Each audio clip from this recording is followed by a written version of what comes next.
order to create an effective parenting plan, you have to be realistic about your individual situation. Who has been primarily involved in caring for the children while you and your partner were together?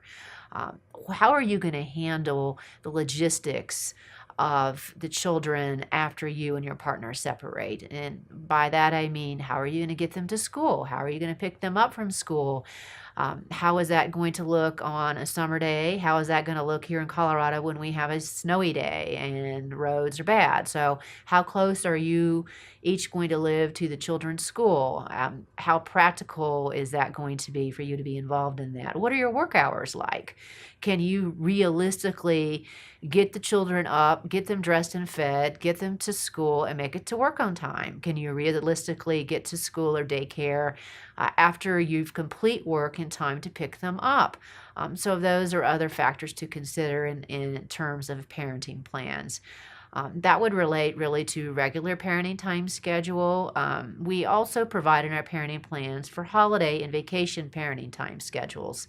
Typically, we provide that the parties will alternate the major holidays because it only makes sense that if mom has Christmas Day in one year, then dad should have Christmas Eve, and then we switch in other years.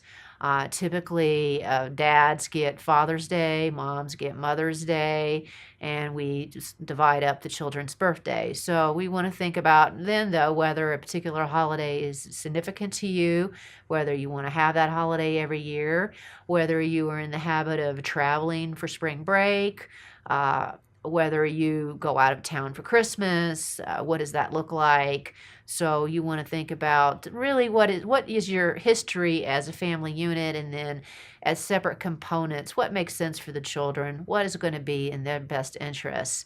Another factor to consider is decision making. So can you and your partner make a joint decision about the children? Can you decide where they're going to go to school? Can you decide what educational benefits, whether they need tutoring, whether they need a private school?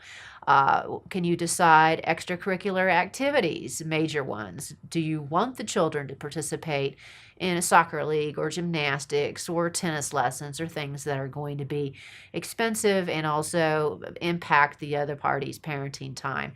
Can you make healthcare decisions together? Are you able to reach a consensus on that? Do you agree on religious factors?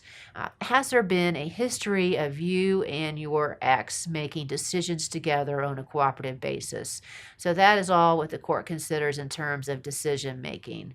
Other situations to consider are who is going to provide for health insurance for the children.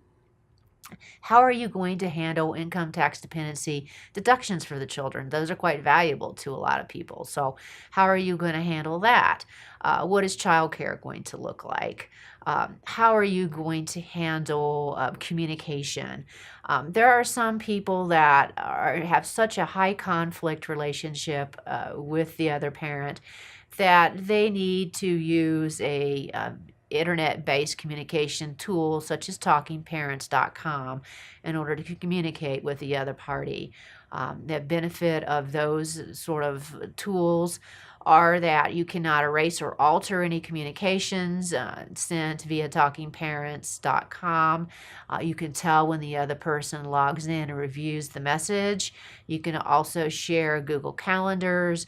You can share expenses that you have that you need reimbursement for. So, and if you're not able to communicate effectively by ordinary means, sometimes you need that extra step. And all those are factors that go into a parenting plan in Colorado.